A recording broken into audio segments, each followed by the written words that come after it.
empezar... Hola, Vicky. Voy a empezar explicitando el para qué y el para quién está pensada esta sesión. Esta charla está pensada para aquellas familias cuyo contacto más directo o estrecho con el euskera ha comenzado precisamente con la escolarización de los niños en esta lengua. Y lo que he querido transmitir en el título de la sesión, Euskera entra un idioma en casa, es precisamente que cuando escolarizamos a los críos en euskera, el euskera ya entra a formar parte de su vida, de su cotidianidad, de sus relaciones, de sus aprendizajes, posteriormente de sus lecturas, de sus actividades extraescolares. Es decir, el euskera ya ha entrado a formar parte de la vida de nuestros hijos. Y si ha entrado a formar parte de la vida de nuestros hijos, ha entrado en la nuestra, efectivamente. O es conveniente que también entre en la nuestra.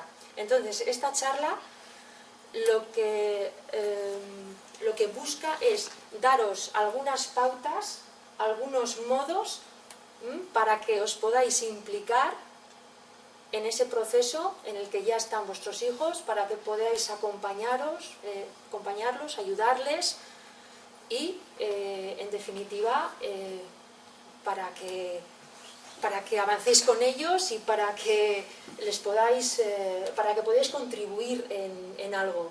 Esta situación que he descrito, es decir, familias que sin saber euskera bien o sin saber euskera nada deciden que sus hijos serán bilingües tempranos, es una situación tremendamente común en nuestra realidad. Tremendamente común. Pero no aquí en Alsasua, en Pamplona, en Gasteiz, en toda Vizcaya, me atrevería a decir. O sea, es una situación en la que estáis vosotras y vosotros que no es para nada, diríamos, extraña. No os estáis enfrentando a ninguna situación especial como madres y padres en la que no estén la mayoría de la población actualmente, ¿no? Y una vez dicho eso, ¿para qué está pensada esta sesión? Os voy a adelantar la idea principal. Y la idea principal es una buena noticia. Y la idea principal es que, sea cual sea la realidad lingüística de vuestra familia, si sois una familia biparental, si los dos sabéis euskera o no sabéis ninguno, si uno lo sabe un poco, si uno lo está aprendiendo, si habláis, si no habláis, si unas palabras, sea cual sea esa realidad, podéis contribuir activa y positivamente en el proceso de aprendizaje de vuestros hijos. Aunque no sepáis la lengua y el proceso sea cómo crecer euskaldun también en este entorno. Y la cuestión es saber cómo podemos ayudar, cómo podemos implicarnos. De eso va a tratar la charla. Y quiero continuar explicitando un poco a qué me estoy refiriendo cuando digo aprender euskera o crecer como euskaldun aquí en Alsasua. No me estoy refiriendo a que en el futuro nos apruebe la asignatura de lengua y literatura vasca. No me estoy refiriendo a eso. No me estoy refiriendo a un requisito académico, a un quehacer escolar. No, si se escolarizan en euskera, claro que aprenderán, porque el centro escolar hace el trabajo de maravilla. Los niños aprenden. Me estoy refiriendo a otra cosa. Me estoy refiriendo a que en una sociedad como la nuestra, las lenguas que sabrán nuestros hijos en el futuro, si podrán desenvolverse con seguridad en cualquiera de ellas, en cualquier ambiente, pues es un tema que les afectará en su vida y les afectará pues en la seguridad personal con la que se moverán en cualquier círculo, en cualquier ámbito, también en las relaciones sociales que establecerán con cualquiera y también en la identidad cultural que desarrollarán. Ese tema pues es un tema importante que les afectará en la vida futura. Todos hemos sentido la inseguridad que da pues el no desenvolverte bien, cómo te puede coartar eso en una sociedad en la que utiliza una u otra lengua con cierta normalidad, ¿no?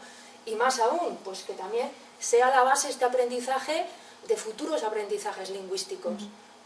Tenemos que pensar siempre que los aprendizajes lingüísticos siempre se acumulan, nunca se restan.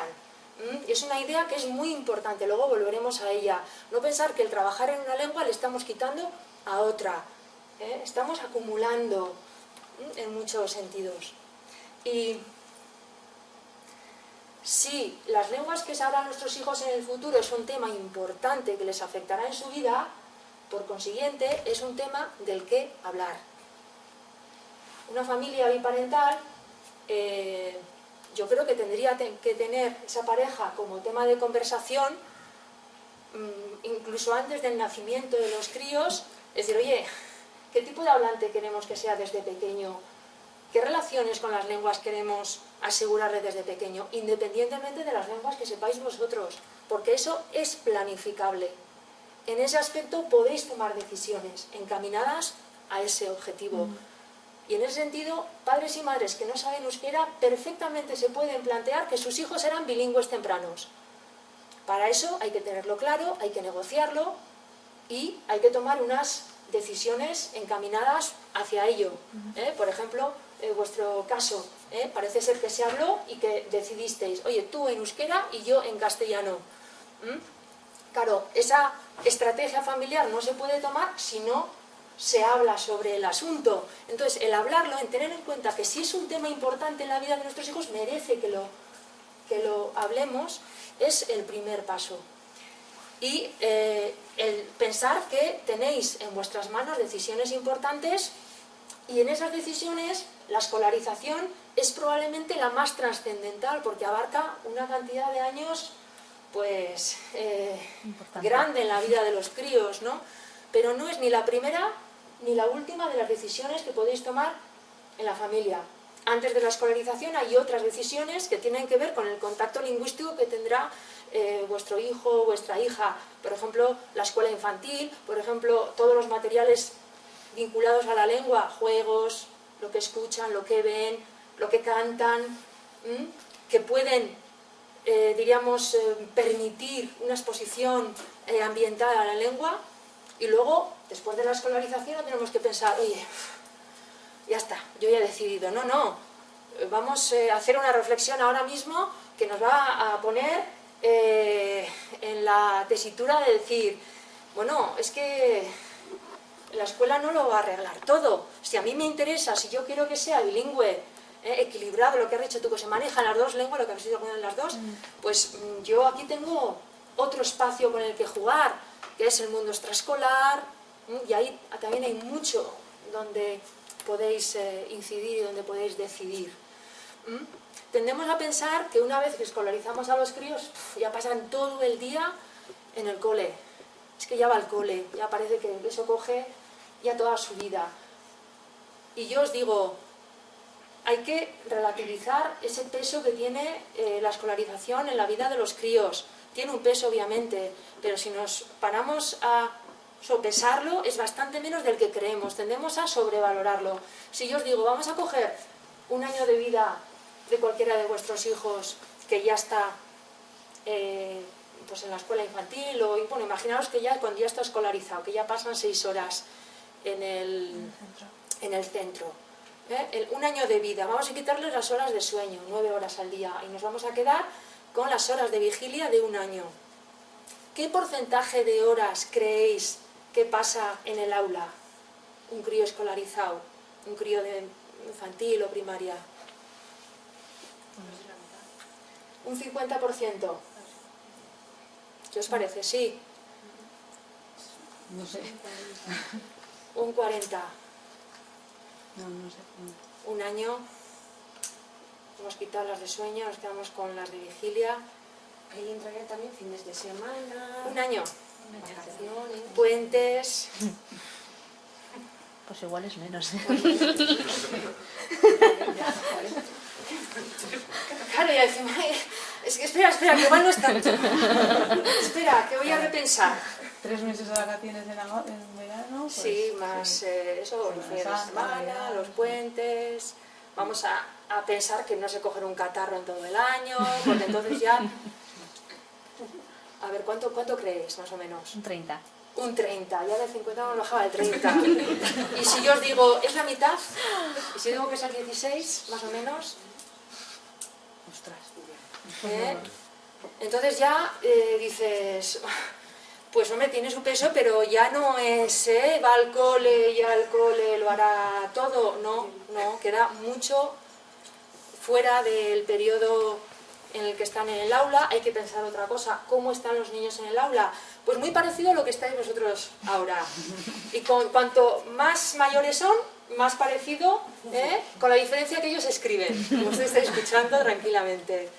Es decir, cada vez es mayor el rol oyente que el comunicativo y cada vez es mayor el rol de la lengua escrita que no la oralidad. ¿Y qué pasa? Que luego la lengua de la vida tiene muy poco que ver con eso. Es que no hablamos con nuestros colegas como contamos la Revolución Francesa o como contamos un teorema matemático.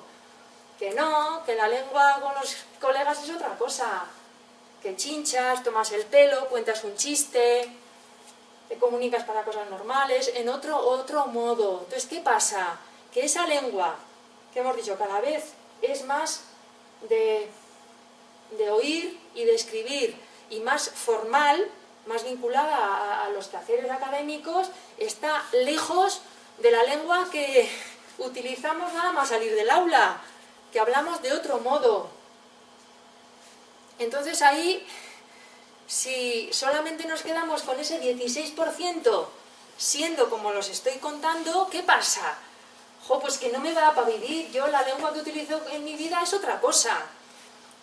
Fui a dar una charla y me dice la profesora, estaba hoy a la mañana junto al ventanal viendo el patio y estaban dos de la ESO, de unos 12, 13 años, enzarzados en una pelea y bobo, tonto, gilipollas, tontolada, maricón, cabrón, increchendo. Y en un momento se dio cuenta uno de ellos, que estaba la profesora en la ventana, y le dice, la de euskera. Y le dice, tonto la pico.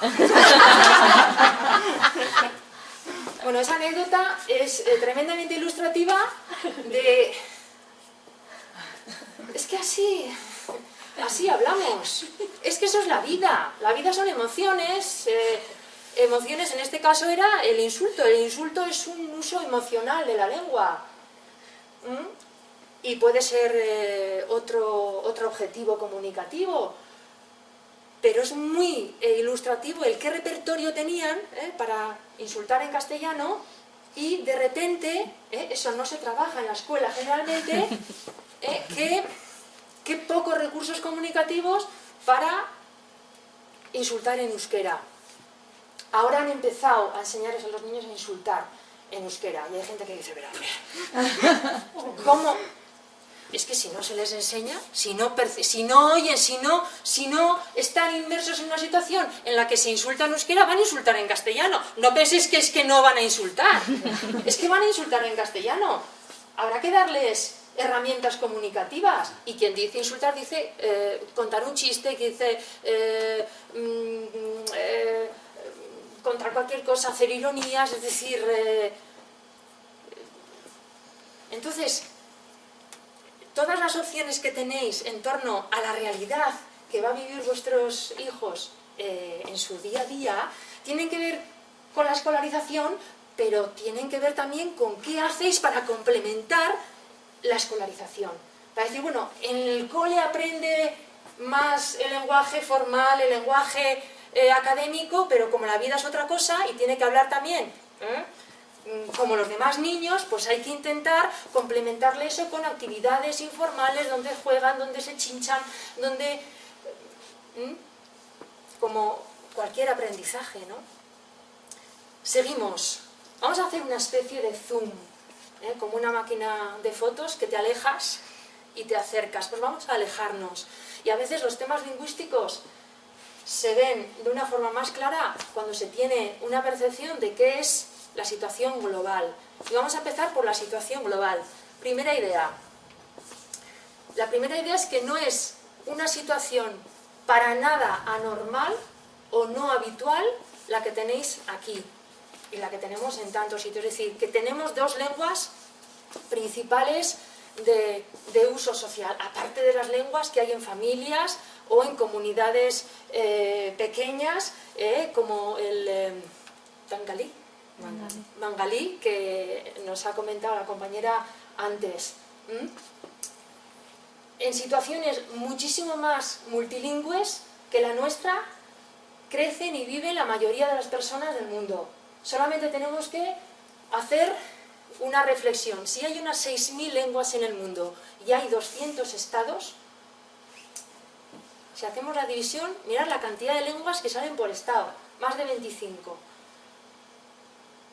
Es decir, a nivel global, a nivel general, la nuestra, o situaciones como la nuestra, o más multilingües, no son extrañas, no son raras. Es que mira, nos ha tocado crecer aquí, que hay que aprender, ya aprender euskera también, y así vive la mayoría de la gente en el mundo. Utiliza más de una lengua para sus quehaceres cotidianos, sus trabajos, sus relaciones familiares, y eso se entiende con normalidad.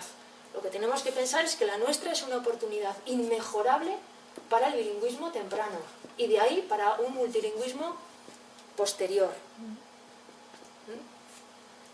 ¿Qué es lo que tenemos que tener en cuenta?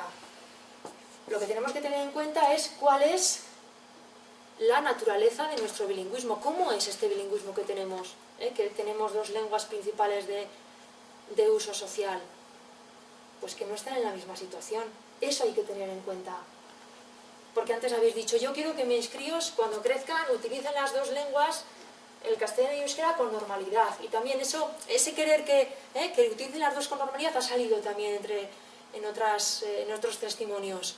Bueno, pues la primera idea clara que tenemos que tener en cuenta es que si queremos esa normalidad hay que compensar el desequilibrio que tienen las lenguas en la sociedad.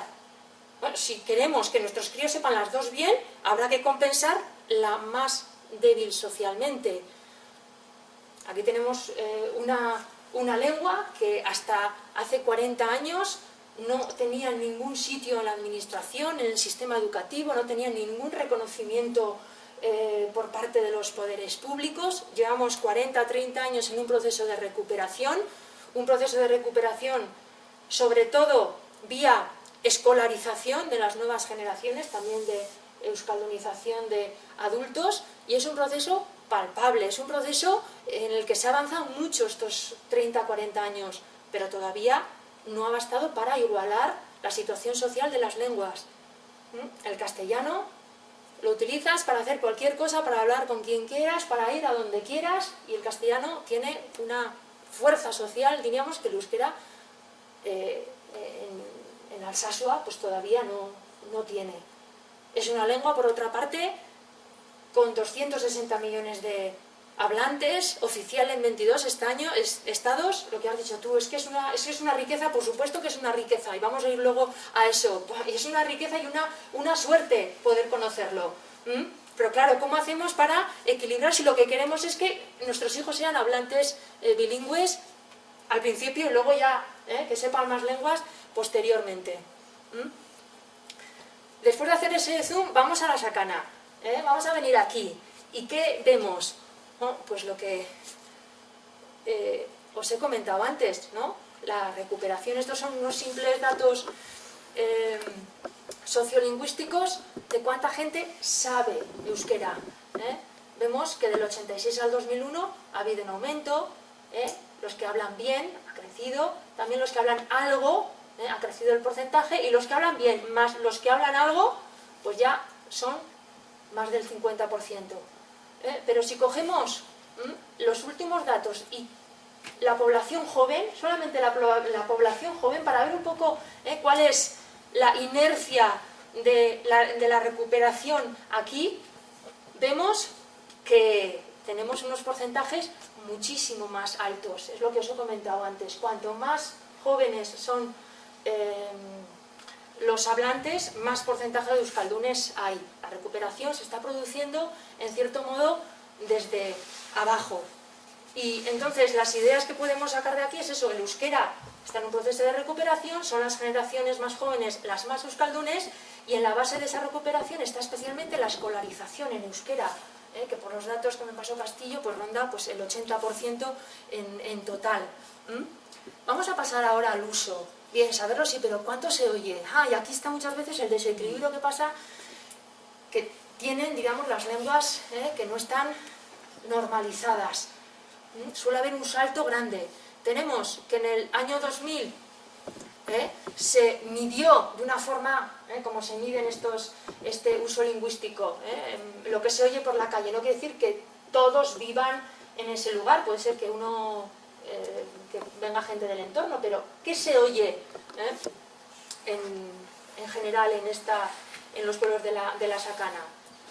El 21% en euskera, se hizo la medición, y unos años más tarde un poco más.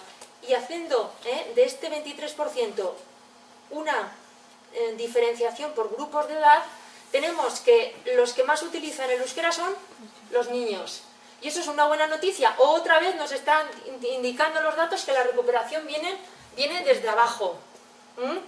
Es otro dato a decir, claro, es que ¿cómo estamos enfocando las cosas hasta ahora? Hasta ahora, siempre que se hacían estudios de cómo cómo ha continuado la lengua generacionalmente, nos basábamos en el concepto de transmisión lingüística. Pero la transmisión lingüística, como concepto, tiene unas ideas tiene unas nociones muy claras, que es un proceso de arriba abajo, alguien que transmite y alguien que recibe, unidireccional, de arriba abajo, como digo, de padres a hijos. Y aquí los datos nos están diciendo que en muchos hogares el euskera ha entrado desde abajo. Aquí tenemos que adaptar el concepto, tenemos que dar unas pautas precisamente para decirles a esos padres que están recibiendo unas innovaciones desde abajo, cómo reaccionar, cómo interactuar con el euskera que traen los críos a casa. Se ha pensado durante mucho tiempo que en la transmisión de las lenguas, cómo viven las lenguas, los niños eran agentes pasivos. Es decir, el euskera se perdió porque hubo una generación de padres que dejó de transmitir a sus hijos.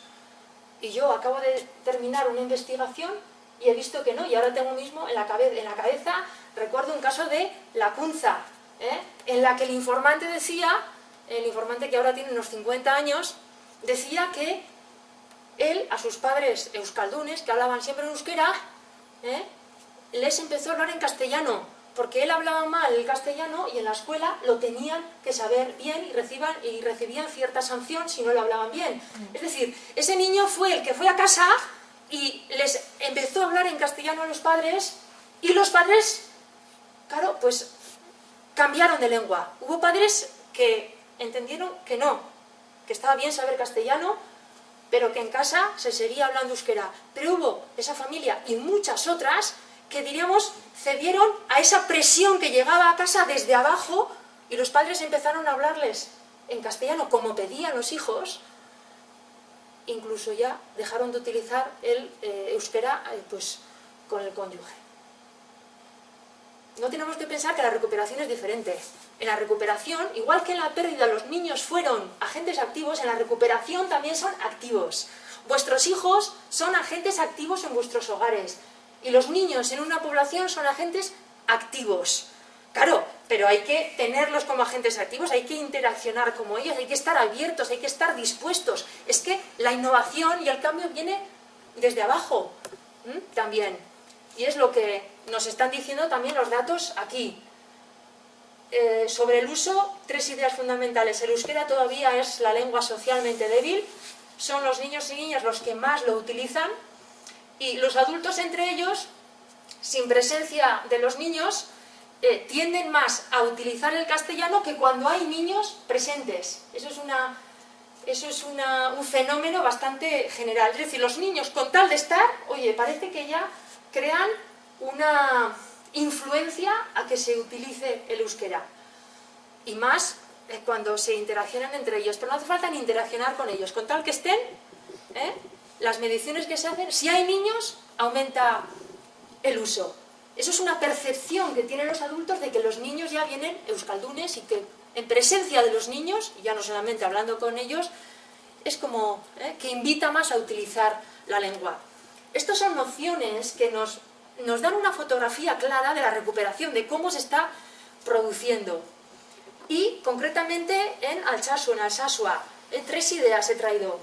En Alsasua la utilización del euskera es del 8%, teníamos que era del 20 y tantos % en la Sakana, pero en la Sakana tenemos pueblos con muy diferente situación lingüística. Aquí concretamente, no sé si todos vivís aquí, si sois de aquí, pero bueno, pues para los que sí, es del 8%. En la mayoría de las familias el euskera no es la lengua del hogar, esa es la realidad. En la mayoría de las familias el euskera no es la lengua que se utiliza con normalidad. Y los niños se escolarizan en euskera, pero no la utilizan en la misma medida. Esto también, en ese sentido, no es un fenómeno extraño el que tenemos aquí. Pero voy a coger sobre todo esta idea, y voy a lanzar con lo que me decías tú antes. Si en vuestra familia utilizáis el castellano como lengua familiar, si lo que habéis hecho con vuestros críos es lo que hacen cualquier madre, cualquier padre con los suyos, que es transmitirle la lengua con total normalidad, de una manera completa, entonces vuestros críos van a tener el castellano, bueno, ya lo tienen como lengua primera, y el castellano es además, como acabamos de ver, la lengua socialmente fuerte. Es decir, es la lengua primera o la lengua materna que se dice y la lengua socialmente fuerte. Eso quiere decir que el castellano lo tienen asegurado. No lo van a olvidar. Imposible. Pero si es la lengua materna, la lengua en la que habla contigo, la lengua que habla con su familia y encima la lengua socialmente fuerte. El castellano lo tienen mega asegurado. Súper asegurado. Yo creo que la idea que ha querido explicar ella, o por lo menos a mí también me ha pasado, que el euskera va a llegar académicamente y coloquialmente con los juegos, con lo tal, pero el castellano, si el euskera es el coloquial, en el castellano también existe un coloquial con los aitas, pero el académico no. Porque en académico van en euskera. Pero yo tenía una compañera de piso que estaba estudiando una ingeniería y yo tenía que explicarle el significado de un párrafo, sí, porque no era capaz de entenderlo, porque no tenía noción. ¿Cuál era su lengua primera? El castellano. Pero Claro. lo que no... Ella había estudiado en euskera hasta REM, y cuando entró a la universidad, las asignaturas, no era capaz de aplicar ese conocimiento académico al castellano. Tenía el coloquial del castellano, pero no tenía las nociones del... Es lo que te suele pasar con conceptos, por ejemplo, muy concretos, por ejemplo, los conceptos matemáticos, que simplemente es, digamos, el aprender un concepto. ¿Cómo se dice raíz cuadrada? ¿Cómo se dice ecuación? Lo aprendes y ya está. Es decir, pero si tú sabes hacer una raíz cuadrada y una ecuación, Sí, y más con las matemáticas, que en sí la matemática es un metalenguaje. O sea, no es ni castellano, porque se están expresados en un lenguaje matemático. Pero sí que es verdad, yo sí que veo también gente que ha estudiado en euskera que en la universidad le cuesta el castellano, y luego que sí, está claro que el castellano tiene mucho más peso que el euskera, pero sin embargo, si se estudia en euskera, se le da mucha menor importancia al castellano, se cometen muchas faltas de ortografía y muchas cosas, eso sí que también La es verdad. excepción, entonces. Yo soy la excepción, porque mi lengua materna es el euskera, yo aprendí a hablar en castellano en Castola y yo en cambio hablo mucho mejor en castellano. O sea, lo que dices coloquialmente igual no, pero palabras técnicas, todo eso se me da mucho mejor en castellano. Y leer todo. Hombre, yo he leído muchísimo en yo castellano. creo que eso sí. luego también entra el tanto por ciento que están fuera de no la escuela. Es decir, yo por ejemplo, te voy a poner el euskera como el inglés, por ejemplo, el castellano. Si tú ves, por ejemplo, que el niño está estudiando en euskera y en euskera va bien y tal, luego, por ejemplo, tú también puedes aportarle pues en libros en castellano, es que no todo tiene que ser el euskera. Luego ahí está la medida, pues aportarle también que pueden leer no solamente libros en euskera, pueden también leer libros en castellano, como en inglés, como en alemán. Entonces yo creo que eso luego también es un trabajo en casa. Yo, por ejemplo, lo hago con mis hijos. Van a la Ikastola, leen en euskera sin ningún problema y también tienen libros en inglés y libros en castellano, y en castellano también leen. Y, por ejemplo, pues hay veces pues, que tú pues, en casa también, como un idioma que también tiene que aprender, además que tú manejas, pues puedes darle nociones también de... Yo creo que puede ser también por ahí, vamos, no sé, ¿eh? Porque claro, si tú, eso pasará también, yo tengo una prima que vive en Alemania y es lo que hace, claro, los niños hablan perfectamente el alemán y perfectamente el inglés y perfectamente el castellano y perfectamente el alemán, el francés. Pero claro, ella también en casa ayudaba mucho a sus hijos pero no solamente al castellano, sino a introducir el inglés con libros, eso es también ayudar, no sé, digo yo. Eso también se puede ayudar en casa. Yo creo que es muy importante, aparte de la lectura de la escuela, la lectura de libros, Exacto. o libros, o sea, de Claro. libros, que ahí es yo creo donde de verdad se aprende a expresarse, Exacto.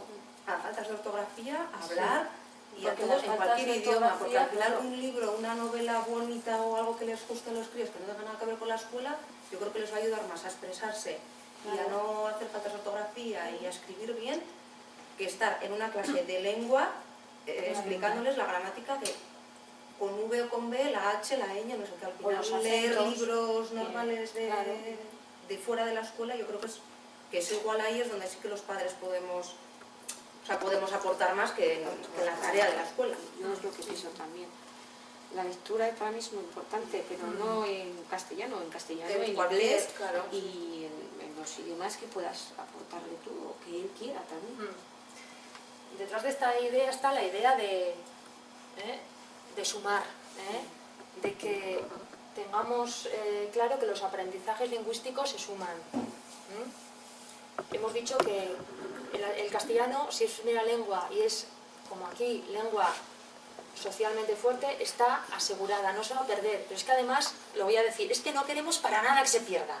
Es que cuando hablamos de bilingüismo y multilingüismo, hablamos siempre de sumar, nunca de restar. Y habéis comentado dos ideas importantes, la idea de la graduabilidad, es decir, no se trata de 0 o 100, porque a veces planteamos así las cosas.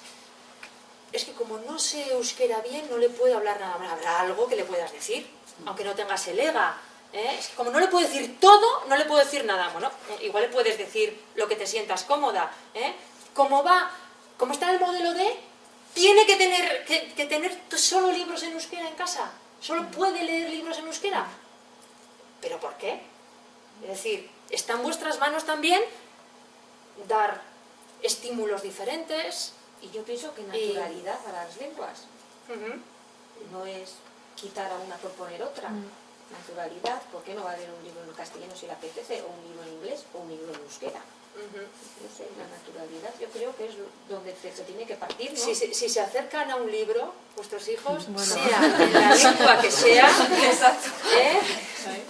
sea, una alfombra roja al libro. Porque esos 10 minutos... Sí. Bueno, vamos a seguir. ¿De qué se trata entonces? Y ahora van a empezar las formas de motivar. Se trata de que esta experiencia que nos van a traer los críos, porque ya el euskera forma parte de su vida, hemos dicho, ¿cómo la acogemos en casa? ¿Qué feedback puede haber ahí? ¿Cómo interactuamos? ¿No? ¿Cómo hacerle un hueco en casa al euskera? Y es importante esta idea, ¿de acuerdo? No podréis transmitir la lengua si no la sabéis, pero podéis transmitir valores y actitudes favorables a la lengua que son fundamentales. Y en ese sentido, sentiros transmisoras. Los valores y las actitudes son muy importantes. ¿Y cuál es la palabra clave en ese establecer puentes entre el hogar y la escuela para que no sean dos mundos lingüísticos diferentes? Pues la palabra clave va a ser la motivación. Y motivar no tiene que ver con saber euskera o no saber. Motivar es una actitud. Motivar es acompañar. Motivar es estar pendiente. Es que el crío o la cría sienta que nos interesa el proceso en el que está, los avances que hace. Es acompañarle. Eso es motivar. Y yo creo que esa es la labor fundamental que, aunque no sepáis euskera, podéis hacer desde la familia. No solamente que podáis hacer, yo creo que es necesaria. Yo ando dando charlas por aquí y por allá prácticamente todos los días. Yo tengo un contacto directo con maestras, con maestros, y me cuentan. Y me cuentan ellos lo que ven. Hay un mundo entre los niños y niñas que están motivados en casa, que sienten que a la familia les interesa lo que hacen, los avances, que se sienten acompañados, arropados, y los que no. Un mundo. Eso se nota, eso influye en el aprendizaje, como influye en la vida en general. Y no tenemos que pensar que esto sucede con la lengua, esto sucede con cualquier proceso en el que están los niños. Pensar que matriculáis o inscribís a vuestro crío o vuestra cría en baloncesto, por ejemplo. Lo escribís y ya está, oye, pues ya jugarás. O te preocupas de que tenga los días de entrenamiento la ropa que necesita. Te preocupas que tenga modo de ir si no lo puedes llevar tú. Te preocupas preguntarle qué tal. Si hay partido vas y animas. Si han ganado, pues se lo celebras. Si han perdido, pues la consuelas o... En fin, es que no tiene nada que ver. No tiene nada que ver una situación con la otra. Y eso está en vuestras manos, al fin y al cabo. Entonces, ¿qué es motivar? Lo primero, motivar es estar abiertos y abiertas. ¿A qué? A todas estas innovaciones lingüísticas que nos traen los críos, y es acogerlas con agrado, valorarlas y demostrar interés por ellas. Es preguntarle qué has aprendido, hasta cuándo sabes contar, qué cuento te han contado hoy, etcétera, etcétera. Eso es interés. Y en este punto os diría otra cosa más. A veces no solemos verbalizar con nuestros hijos algo que creemos que ¿para qué? Que ya se sabe, es que es muy claro, ya sabe que no es euskera. Sí, los niños saben que no es euskera, pero no saben por qué. Es decir, no les contamos nuestra historia lingüística, y todas y todos tenemos una historia lingüística, una relación con el euskera, sea la que sea. Y puede ser que esa relación sea, pues yo lo estudié como asignatura y nunca lo utilicé con mis amigos y entonces pues no lo hablo. O yo vine de Asturias hace unos años y ahí no se habla euskera y los abuelos no sabían y entonces no me enseñaron y no sé. O yo estudié en euskera pero no lo llegué a utilizar nunca, o mis amigos pues no lo utilizan, y entonces, sea cual sea la historia que tengamos con la lengua, esa historia tiene que acabar así. Pero qué ilusión me hace que tú lo utilices. Qué contenta me pongo cuando yo veo que tú lo hablas con tus amigos. Porque nuestra historia lingüística, el que sepamos euskera o no, no es contradictorio con nuestro deseo de que nuestros críos lo aprendan y lo utilicen desde pequeños. No es contradictorio, no lo tenemos que vivir como contradictorio, ni hacer que ellos lo puedan percibir como contradictorio, porque los críos se dan cuenta. ¿Pero qué os creéis? ¿Que no se dan cuenta? Y que no se preguntarán, ¿pero por qué la ama de Aitor le habla en euskera y la mía no? ¿Por qué la aita de Ane habla en euskera con las demás aitas y el mío no? Y a veces se preguntarán, ¿pero por qué si saben castellano me hablan a mí en euskera?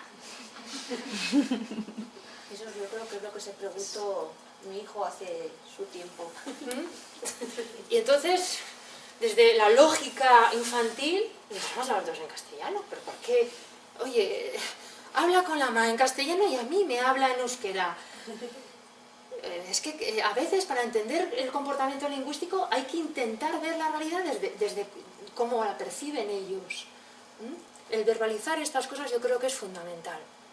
Y en una fórmula como la vuestra, en la que el padre de una forma consistente utiliza el euskera con los críos, a veces en un entorno como Alsacia o como Pamplona mismo, donde la mayoría de la gente no habla euskera, a veces es sentido por el padre o la madre que ha decidido utilizarlo en las relaciones con sus hijos como un poco incómodo cuando se unen a una cuadrilla de amigos que no saben, o con la familia, que a veces la familia, los abuelos, los tíos son castellanos, y a veces se vive, ¿y qué hago? Entonces, yo que tengo que hablar en euskera siempre cuando estemos en cualquier entorno, porque a veces me dicen, chico, pero oye, que estamos todos, déjale de hablar en euskera.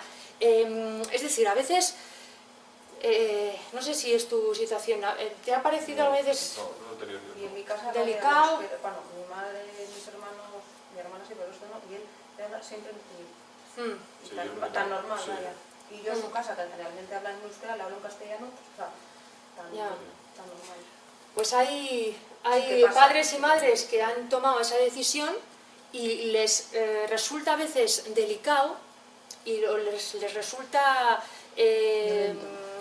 no cómodo, ¿no? O incómodo el mantener esa relación con el crío en euskera siempre en todos los ámbitos. Van a pensar, yo creo que lo mejor, no sé si lo habréis hecho vosotros, es eso también comentarlo con la familia. Oye, hemos pensado así, hemos pensado que ella hable en castellano y yo le voy a hablar en euskera. Entonces siempre que me dirijo al crío o a la cría, lo voy a hacer en euskera porque es la lengua de relación entre nos dos. Cuando es algo que voy a decir ante todos, pues ya cambiaré. Es que para eso somos bilingües. Entonces, ante esos casos también, pues yo creo que verbalizarlo y comentarlo es lo mejor.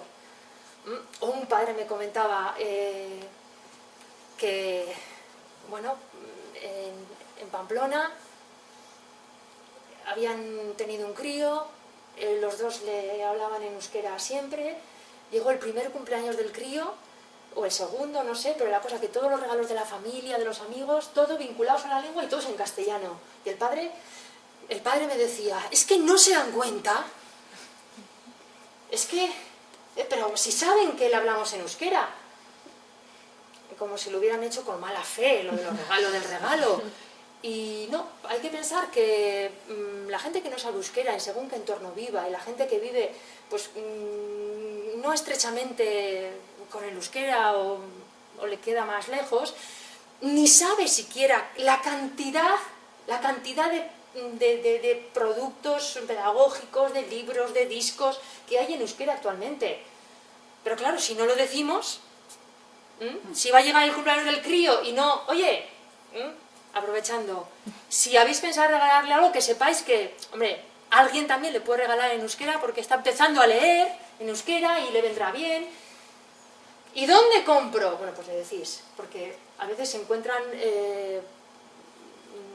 preguntas tan básicas como diciendo, ¿dónde están los botones de pues en cualquier sitio?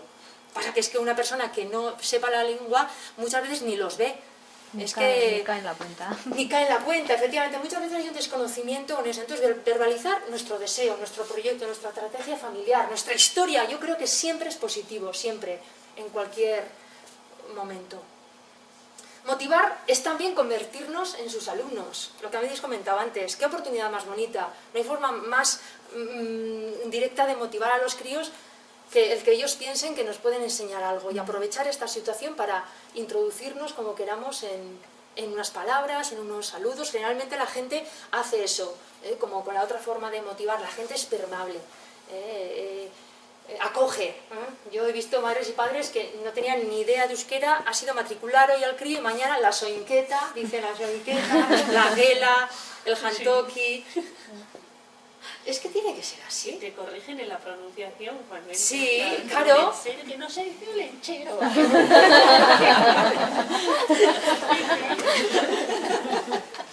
Pues es algo muy intuitivo, es acoger, es que estáis abiertas a eso. ¿Cómo no vais a estar abiertas? ¿No? A ver, dímelo otra vez, a ver si lo digo bien. No, a mí no me digas que no sé. Pues eso es poner una pared, eso es no... Pero es algo básico, pero es importante decirlo, porque no hay nada más motivador que eso. Luego, motivar también es convivir con el euskera en casa.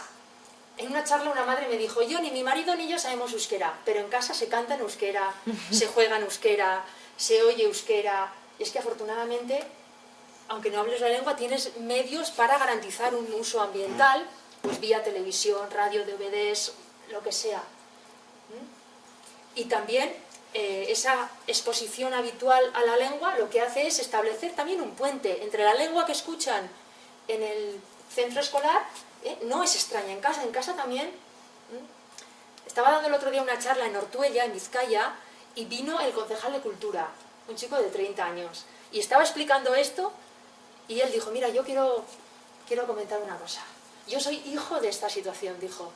Mis padres son de Cantabria, y llegaron pues hace 30 y pico años ahí a la margen izquierda de Vizcaya, una zona pues muy castellanizada, y escolarizaron al chaval en el modelo D, y dice, y yo recuerdo mi infancia, tardes viendo la ETV, los dibujos, las pelis. Oye, había una tele en casa, no como ahora, una tele en casa y él viendo la ETV. Luego creció un poco y Euskadi Gaztea, una radio en casa, Euskadi Gaztea. Es decir, él hizo un reconocimiento público a sus padres que entendieron que él necesitaba esa exposición, y aunque ellos no entendían, ellos comprendían que era una necesidad del chaval que estaba estudiando y estaba viviendo también parte de su vida en esa lengua. Y me pareció bonito, un reconocimiento 30 años después a los padres en ese sentido. Le permitieron convivir con el euskera en casa, aunque ellos no sabían. Y también convivir con el euskera en el tiempo de ocio.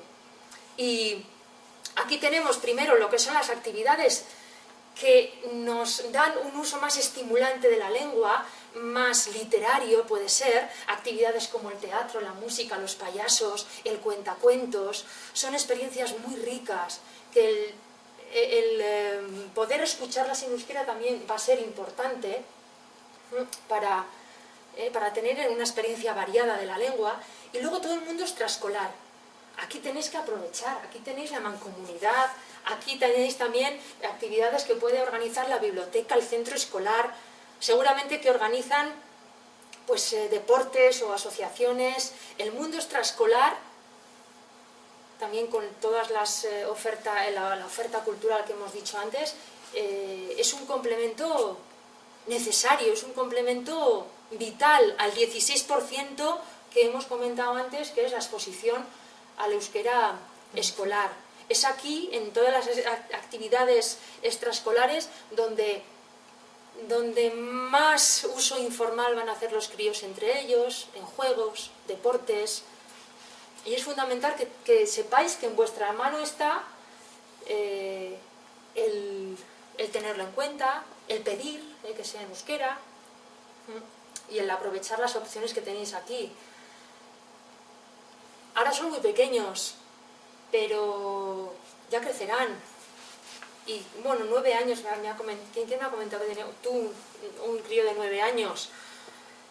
Pues cuanto más se acerquen a la adolescencia, el periodo de pubertad, lingüísticamente también es un periodo convulso, vamos a decir. El castellano es atractivo. Si solamente tenéis que coger un mando de televisión y hacer así,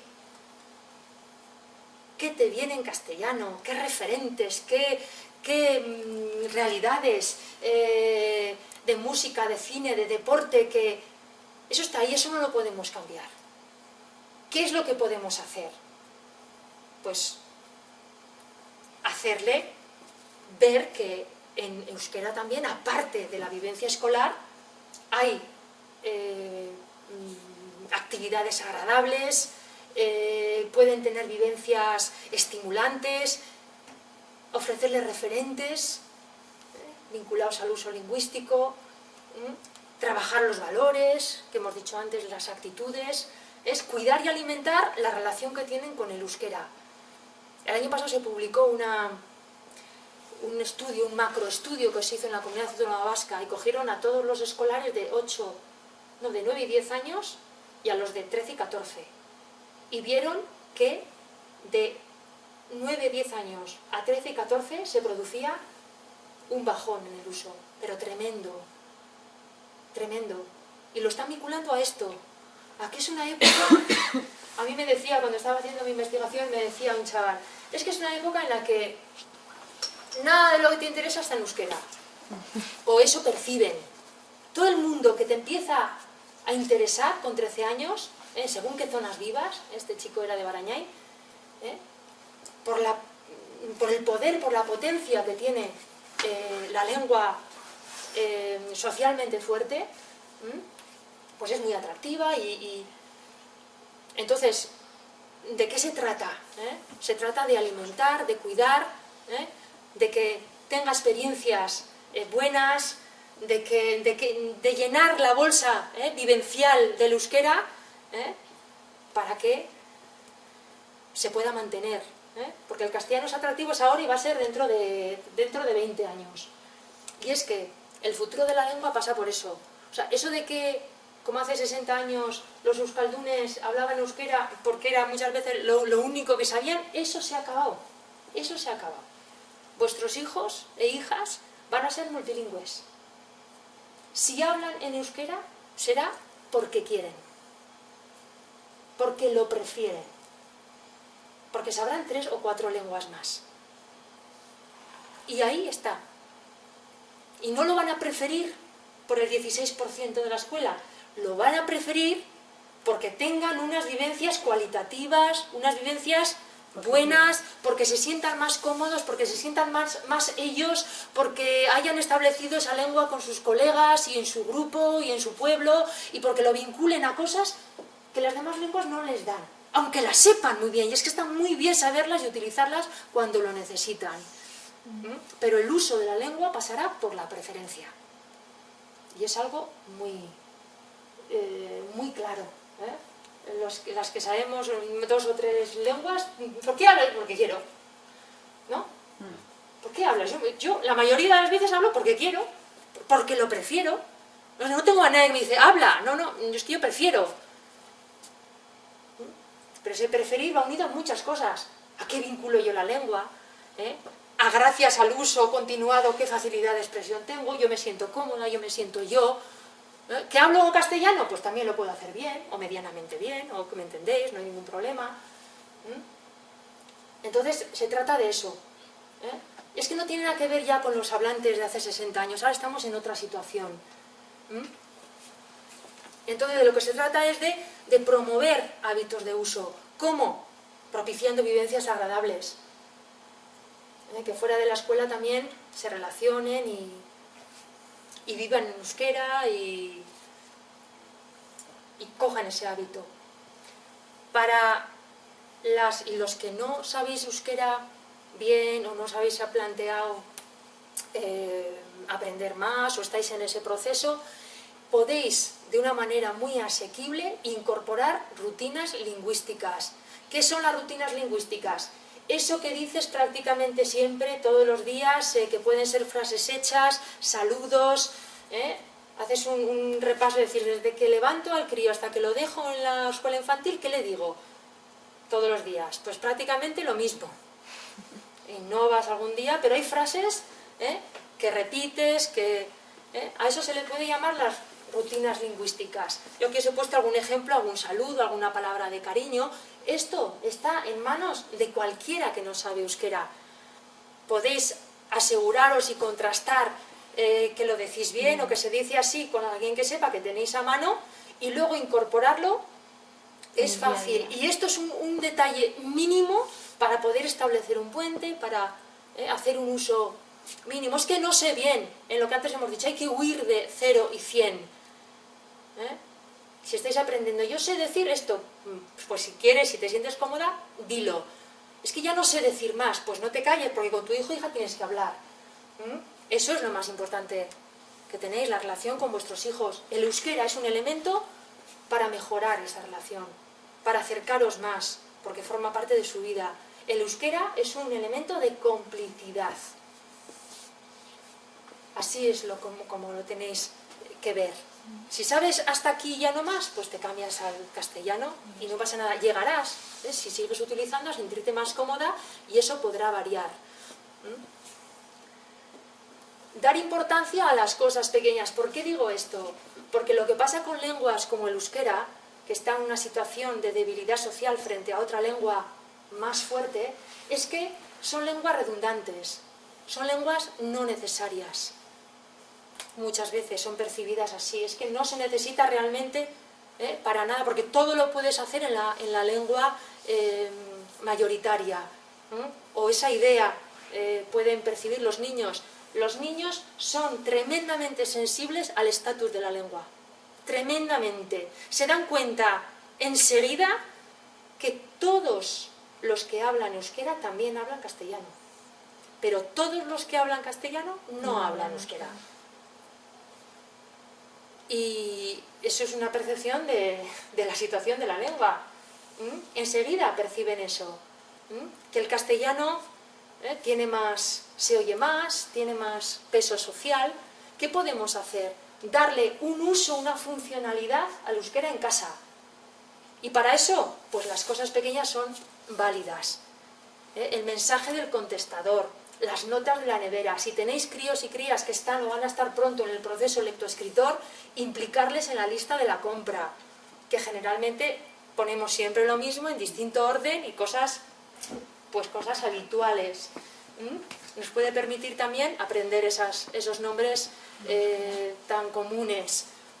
Hay formas y más que cada familia puede ver cómo darle funcionalidad a la lengua y es importante que perciban que es útil. El euskera en casa también sirve para algo.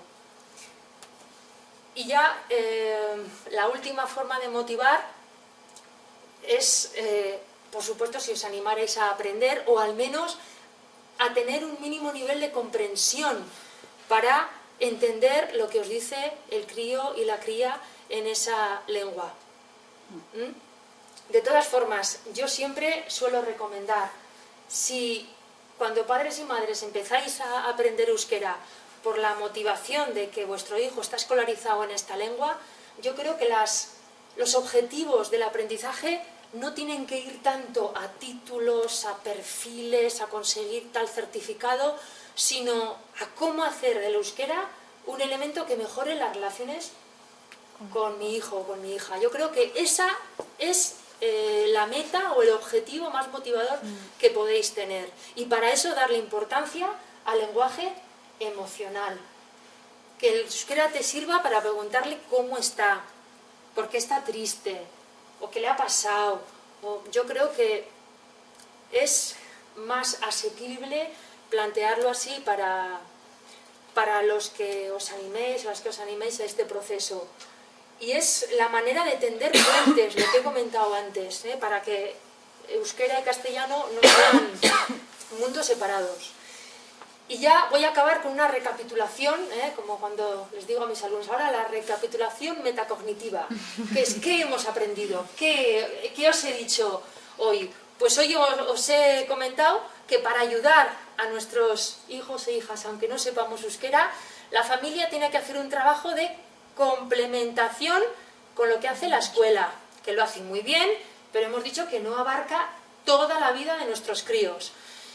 Sin perder de vista que vivimos en esta comunidad, vivimos en Alsasu, vivimos en Sakana y hemos visto la situación lingüística en la que estamos, que el euskera es socialmente débil.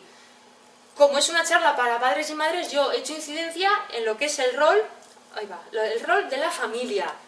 Y la familia, ¿qué tiene en su mano? Pues formas de motivar, y hemos dicho, es una actitud, no tiene que ver con que sea o no sea euskera, y motivo acompañando, interesándome y transmitiendo valores y actitudes, aunque no pueda transmitir la lengua, que es fundamental la transmisión de valores y actitudes, y dando oportunidades de uso. Es que así se aprende la lengua, utilizándola, y para eso hay que dar oportunidades de uso. ¿Y eso cómo? Pues a veces viene por una estrategia familiar, lo que habéis dicho vosotros, es que hemos hablado y él en euskera y yo en castellano. Eso es una estrategia familiar. ¿Para qué? Para asegurar un bilingüismo temprano en euskera, pues cada miembro de la pareja utiliza una lengua de relación con los críos. Una vez que se establece eso, mediante el uso consistente, el crío lo interioriza. La ma siempre en castellano, el aitá siempre en euskera. Una vez que se interioriza, eso no se cuestiona. Luego vendrá el segundo crío y ya, como verá que es así, pues tampoco se lo cuestionará. Cuesta un poco con el primero, que asigne una lengua a la madre y otra al padre. Pero eso hay que mantenerlo con el uso consistente. Has dicho tú, yo no cambio, es que ese es el modo. Otra cosa es que a veces nos podemos encontrar con resistencias de los críos. ¿Por qué? Porque una vez que se ha escolarizado, si la relación generalmente con sus compañeros es en castellano, él eso lo va a traer a casa también. Entonces, y además lo que he comentado antes, dirá, pero si la aitá y el ama hablan en castellano, ¿por qué a mí el aitá me habla en euskera? Hay una forma pues de reconducir eso. Esan gure hizkuntzan, gure hizkuntza euskara, esan gure hizkuntza, un poco, si notas algo de resistencia por parte de los críos, no en todos los casos se dan, pero hay casos que sí. Luego hemos hablado de los referentes y las vivencias, que son fundamentales. ¿Para qué? Para que no vinculen el euskera simplemente con la relación escolar. Y tener en cuenta que en nuestras manos está la planificación de su vida lingüística, en cierto modo, mientras son pequeños, vía la escolarización y las actividades extraescolares. Este es el resumen, y siempre me gusta terminar con esta frase de Hélène Cixous, que es una filósofa francesa, que dice en francés, aquí lo tengo traducido, ella dice, habla de la transmisión lingüística, y dice, transmitir es hacer amar haciendo conocer. Y a mí es una definición de la transmisión lingüística que me gusta mucho porque tiene un componente emocional y también un componente de perdurabilidad. La transmisión no se trata de una enseñanza, no. Se trata de poner los medios para que, conociendo el euskera, lleguen a amarlo, lleguen a hacerlo suyo, lleguen a sentirlo parte de su vida y lleguen a utilizarlo. Y en ese sentido, yo quiero subrayar que podéis ser tan buenas y buenos transmisores, los padres y madres que no sabéis euskera, como los que saben, porque podéis poner los medios para eso. Y este ha sido mi guión, y ahora me tenéis a vuestra disposición. Yo quería preguntarte, antes has comentado el peligro de pedirle al niño que haga una traducción de euskera. Quería que lo expliques un poco más, porque igual los que no conocemos las lenguas no es como sería, oye, tradúceme, porque entonces que eso sé que genera un poco, ¿no?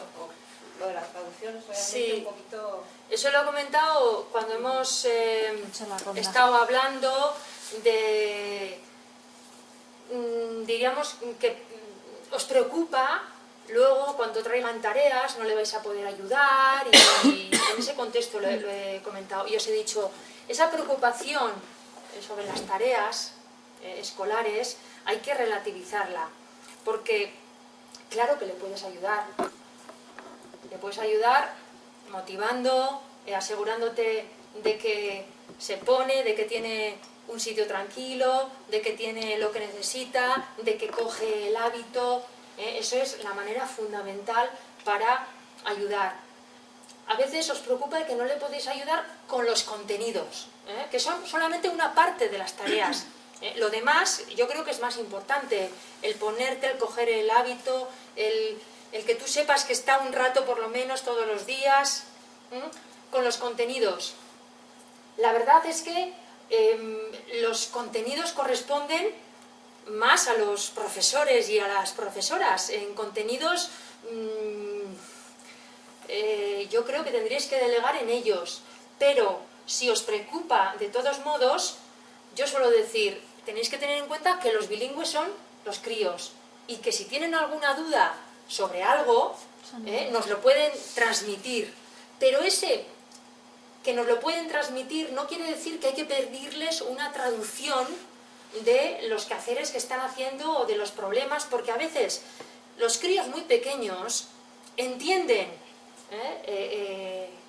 el texto que han leído, pero el pedirles una traducción es exigirles un ejercicio que a veces les es tremendamente difícil y a veces no saben traducirte, pero no quiere decir que no lo hayan entendido. Conforme van creciendo, la traducción de conceptos sobre todo les resulta más fácil, pero yo creo que no hay que presionarles mucho en los primeros años de primaria con tradúceme, sino que has entendido.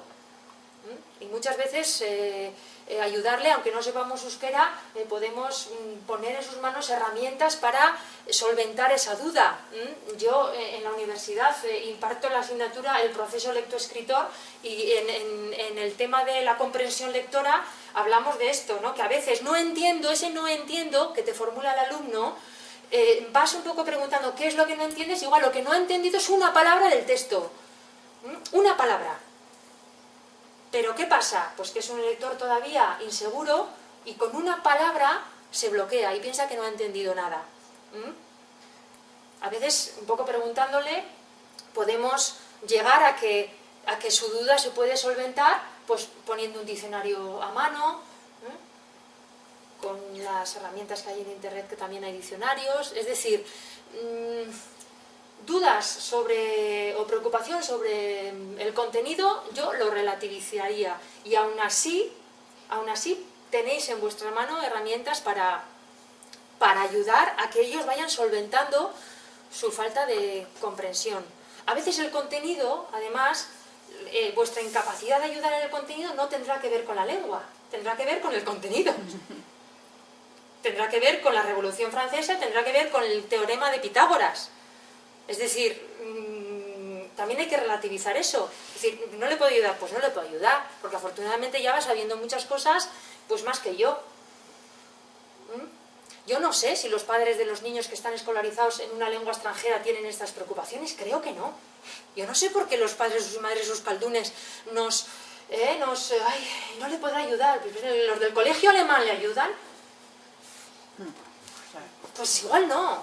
Yo no recuerdo que me ayudaran en contenidos en la vida.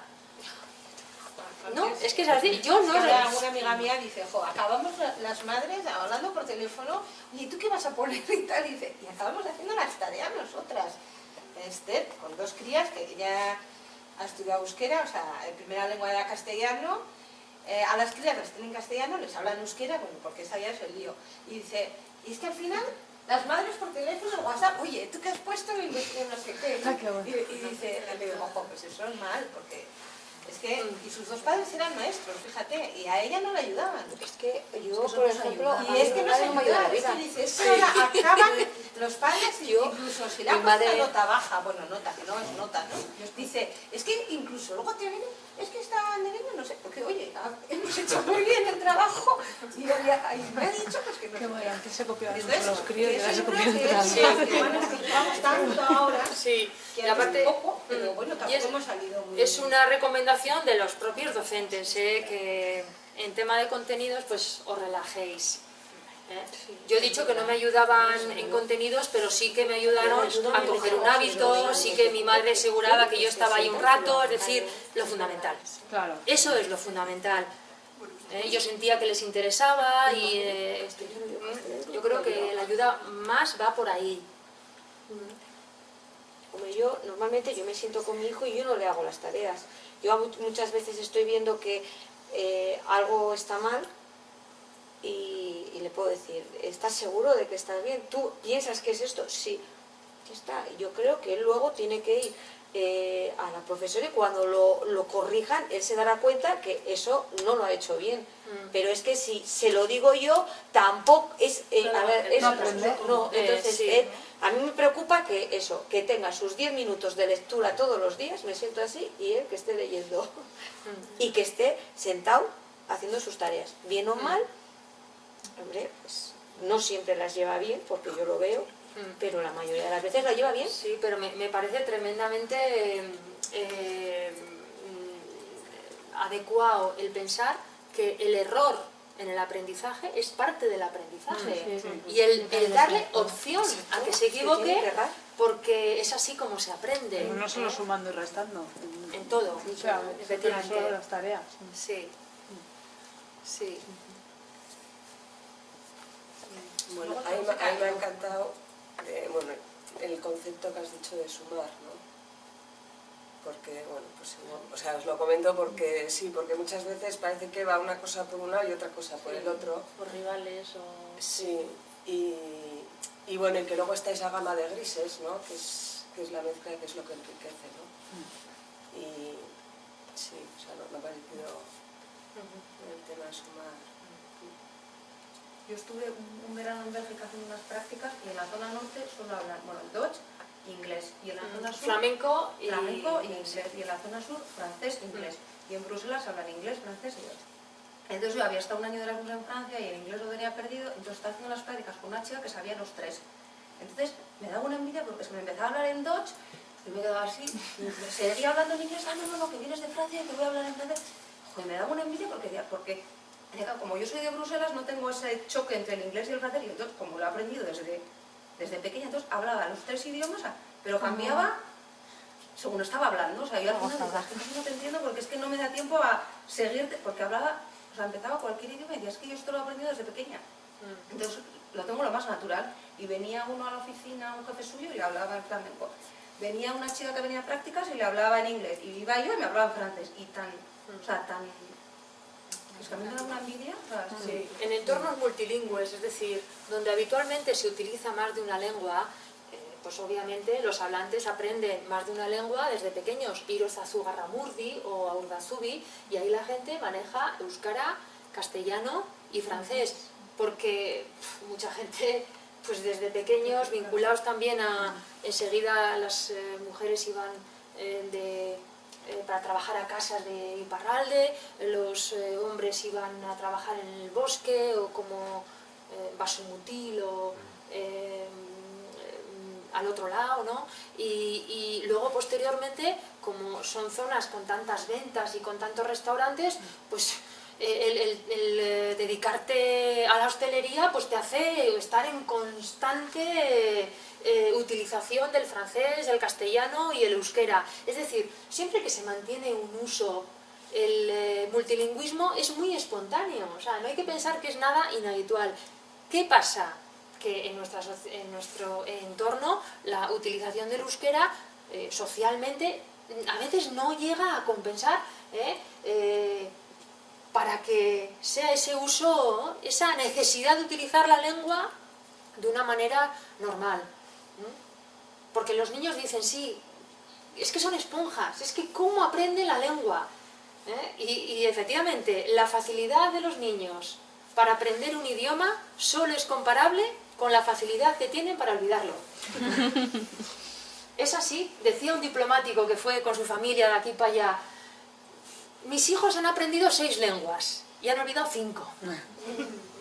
Y todo quien conozca a niños que han venido por adopciones de muchos sitios, si no hay un expreso deseo de los padres de que tenga contacto, sea en ruso, en bengué o la lengua que sea, con otros niños o familias que lo utilizan, los niños olvidan esa lengua enseguida. Es decir, los niños, pese a esa facilidad que tienen para aprender lenguas, necesitan de un ambiente que permita un uso continuado.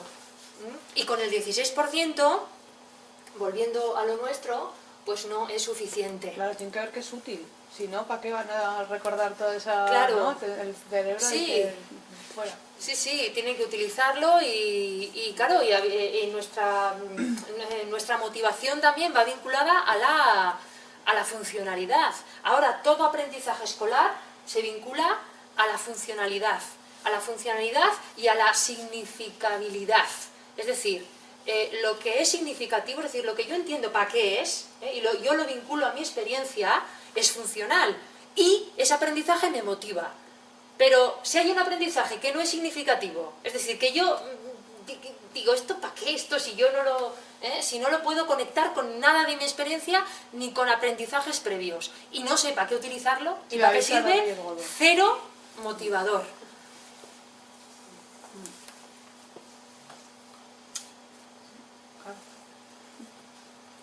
pues si no hay ninguna pregunta más, muchas gracias por haber venido. A ti. Y aquí tenéis mi correo para cualquier cosa. A veces hay gente que me escribe, oye, recomiéndame un libro o algo. Bueno, pues ahí tenéis, me podéis escribir para lo que necesitéis. Muchas gracias. Muchas gracias. Vale. Ahora os voy a pasar una encuesta, ¿vale? Vale. Un minuto, ¿eh? Se rellena enseguida.